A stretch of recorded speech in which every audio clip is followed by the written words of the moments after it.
Again good evening. मैंने अपना message तो दिया, लेकिन अब मैं आपको बताऊंगा 18 चैप्टर। वो हमने 19th पहले किया था, 18th को हमने ने छोड़ दिया था, तो 18th को मैं दोबारा रिवाइज करूंगा। तो मैं बताता हूँ, आजकल हम जैसे देखते हैं जाति, किसी कोई शर्मा, कोई गुप्ता, कोई मेहरा।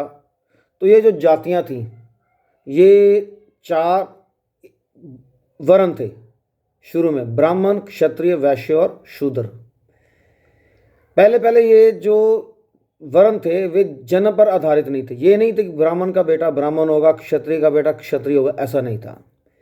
जो ही कोई व्यक्ति अपना काम बदलता था, कोई नौकरी जैसे कोई काम बदलता था ना, तो उसी प्रकार उसका वर्ण चेंज हो जाता था। लेकिन बाद में धीरे धीरे धीरे क्या होता गया, ये जो कर्म पर आधारित वर्ण व्यवस्था थी वो जन्म पर आधारित हो गई, कि धीरे धीरे ब्राह्मण का बेटा ब्राह्मण होना शुरू हो गया, क्षत्रिय क्षत्रिय।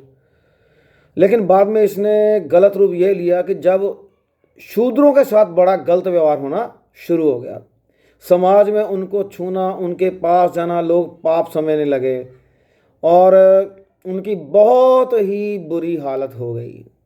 तो हालांकि गुरु अपना रामानंद जी, गुरु रामानुज जी, भगत कबीर जी, श्री गुरु नानक देव जी और भी कई संतों ने इसके खिलाफ आवाज़ उठाई, लेकिन पूरी तरह नहीं ख़त्म हो सकी।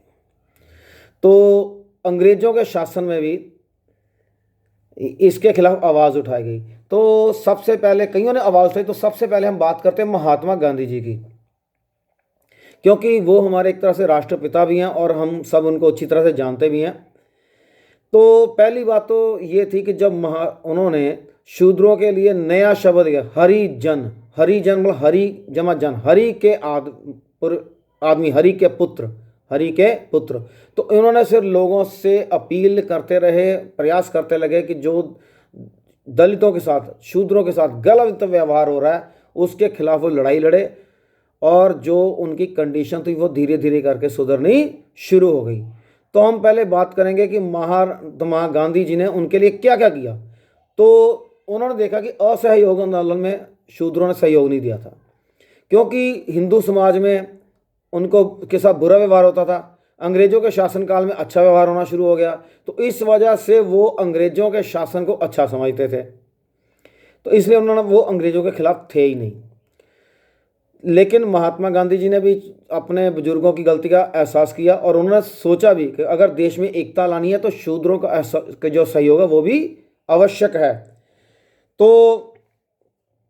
उन्होंने जब असहयोग आंदोलन स्थगित हो गया तो उन्होंने सभी अपने पदाधिकारियों को कहा कि वो जाएं, शूद्र वर्ग के पास जाएं और उनकी दशा सुधारने का प्रयास करें, उनमें शिक्षा का प्रसार करें, उनकी सेहत अच्छी देखें, और उनकी जो भी वेलफेयर है उसका ठीक करने का प्रयास करें।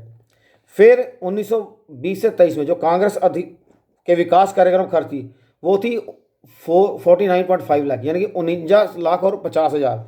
लेकिन उसमें सिर्फ 43,381 ही शूद्रों की भलाई पर खर्च किए गए, व्यय नहीं किए गए। और फिर उन्होंने जो निम्नलिखित कार्य किए, क्या क्या कार्य किए, उनको ईश्वर की संतान बताया और कहा कि उनके साथ समानता का व्यवहार किया जाए।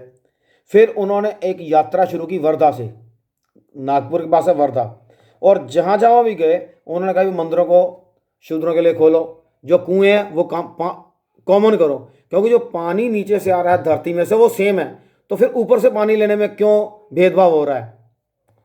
फिर उन्होंने कहा, उसके अलावा उन्होंने जहाँ जहाँ भी अपनी यात्रा की और इन दलितों की, शूद्रों की भलाई के लिए फंड इकट्ठा किया और उस फंड को दलितों की भलाई में लगाया। हालांकि कुछ सनातनी हिंदुओं ने इसका विरोध भी किया, लेकिन धीरे धीरे करके लोगों में जागृति आती गई, और इस प्रकार जो शूद्रों की दशा थी वो सुधरनी शुरू हो गई। जो समाज में जो दूसरे वर्ग थे, जो शूद्रों से नफरत करते थे, उनको भी समझाया गया, तो नतीजा क्या था, शूद्रों की दशा सुधरनी शुरू हो गई। और आज देखिए, हम सब स्कूल में बैठते हैं, कोई देखता थोड़ी कोई जात किसकी क्या है, हम सब एक इकट्ठा ही बैठते हैं, एक ही बेंच पर दो दो तीन तीन बैठते हैं।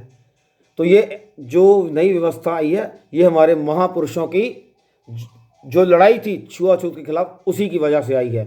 तो इसी प्रकार गुजरात में, दक्षिण में ज्योतिबा फुले, ये व्यक्ति थे महाराष्ट्र में। तो इन्होंने क्या किया, सबसे पहले इन्होंने पूना में अनुसूचित जातियों की कन्याओं के लिए स्कूल खोले। उन्होंने देखा क्या कि अनुसूचित जाति की दशा खराब, लेकिन उनमें भी ज़्यादा खराब उनकी स्त्रियों की दशा खराब थी।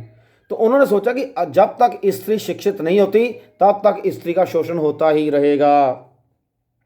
फिर उन्होंने कई पुस्तकें लिखी, और जो ब्राह्मणवाद था, पुरोहितवाद था, और जो वो इसकी शोषण करते थे दलितों का, उसकी निंदा की, और दलितों को कह दिया कि आप फंक्शन करो, ब्राह्मणों को बुलाओ ही मत।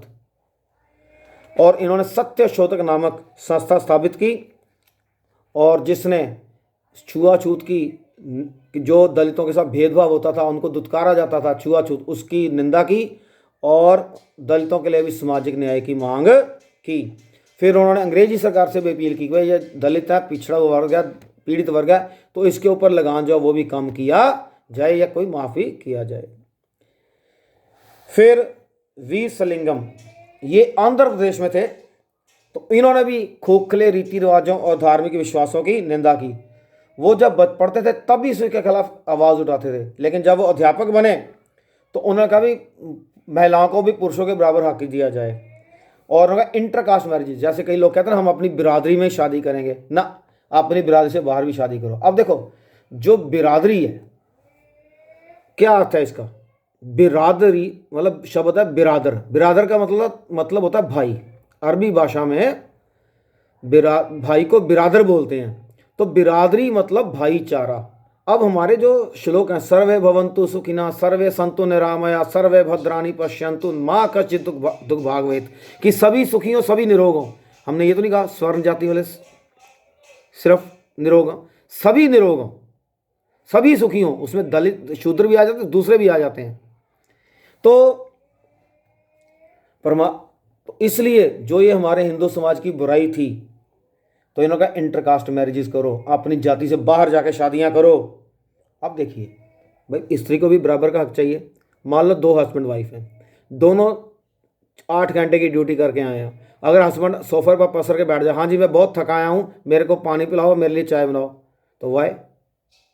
अगर तुमने 8 घंटे की ड्यूटी किया, तुम्हारी वाइफ ने भी 8 घंटे की ड्यूटी की है, तो अपने पानी खुद पियो, चाय भी खुद बनाओ, या म्यूचुअल अंडरस्टैंडिंग कर लो कि चलो वाइफ को चाय तुम पिला दो, तो क्योंकि उसने आगे ही आके काम करना, तो उसको कुछ ना कुछ कंफर्ट तो देना ही चाहिए।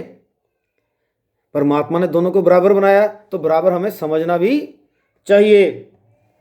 फिर वी सलिंगम एक लेखक थे, उन्होंने अपने लेखों, नाटकों के माध्यम से लोगों में जागृति लाई कि वो पछड़े वर्गों से भेदभाव बंद करें, और उनको कोशिश की गई कि अंग्रेजी से मिलकर के उनको जो भेदभाव होता है उसके खिलाफ कोई कानून बनाया जाए। तो इसलिए उनको आंध्र प्रदेश में हम उनको पैगंबर भी बोलते हैं। फिर है श्री गुरु नारायण स्वामी जी। इनका जन्म हुआ था 1856 केरल में। तो इन्होंने भी शूद्रों की भलाई के लिए काफ़ी संघर्ष किया, और इन्होंने समाज 1903 में श्री नारायण धाम परिपालन योगम की स्थापना की, और जाति के आधार पर हो जा रहे भेदभाव का विरोध किया, और पूरी कोशिश की कि जो हमारा दलित वर्ग है उसको समाज में बराबरी का दर्जा मिले। तो ये थे मेन समाज सुधारक। लेकिन उन्होंने जाति प्रथा को क्यों निशाना बनाया? क्योंकि जाति प्रथा की वजह से शूद्रों का बहुत ज़्यादा शोषण हो रहा था, उनको बहुत ज़्यादा तंग किया जा रहा था। हालांकि हिंदू धर्म में जो वर्ण व्यवस्था थी, जाति प्रथा थी, ये जन्म पर आधारित नहीं थी, ये कर्म पर आधारित थी। छुआछूत थी नहीं हमारे भारत में। अगर छुआछूत होती तो भगवान राम शबरी के बेर ना खाते। अगर छुआछूत होती तो भगवान राम निषाद राज की नौका में ना बैठते। अब देखा जाए तो भगवान कृष्ण गोकुल में ग्वालों के द्वारा पले ना, वो भी तो कोई अच्छी जात थोड़ी थी, लेकिन फिर भी कोई भेदभाव नहीं था। तो ये जो हमारे घर में, हमारे हिंदू समाज में ये कुप्रथा शुरू हुई थी, तो इसके खिलाफ ही आवाज़ उठाई गई थी। तो इसका बेटा मैं अभी आपको बड़े क्वेश्चंस भेजूंगा, kindly write them in your notebooks and learn them also. Thank you very much. Have a nice day.